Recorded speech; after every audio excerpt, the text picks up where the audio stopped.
Some 32,000 people in the U.S. state of Colorado have been forced to flee their homes.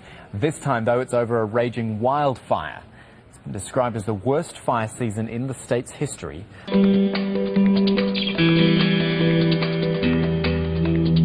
Firefighters in the U.S. state of Colorado are still battling against a massive wildfire which is being fanned by strong winds. Around 12,000 people have already been evacuated from the region and more are expected to be forced to leave. Air tankers have dropped fire retardant in the blaze's path in a bid to slow its advance. What you're seeing is a lot of the smoke that really obscured our view earlier in the day, and the smoke is blowing towards Pikes Peak. So unfortunately what it also does, it burns back on a number of these homes, and we've seen a couple of these homes actually burn within the last few minutes. But it does give us a viewpoint of the Mountain Shadows area of Colorado Springs, and I got to tell you, this is a wide area with a number of homes, and I can see some flashing lights in the neighborhood in front of me. But this is just one of those situations. It's a very tragic situation for a number of people living in Colorado Springs.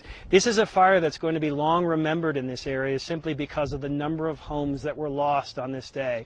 I can't give you a precise number of homes, but I can see at least 3 or 4 structures burning right in front of me right now, and this fire continues to burn. The good news, if there is any good news, is that the winds have died down quite considerably. Again, they're blowing to the west. And we're seeing the temperatures drop, and actually you can feel a little bit of humidity in the air.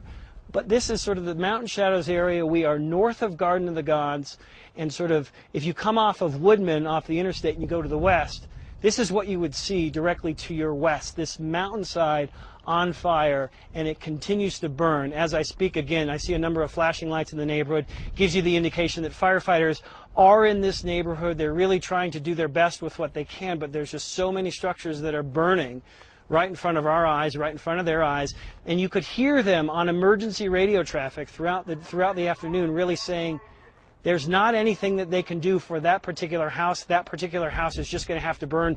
This might be a house that they can try to save, and they try to make an effort on that. But again, when a fire burns as ferociously as it did over the last couple of hours, and it burns to the east toward the city of Colorado Springs, they were worried about this, and this is the net result.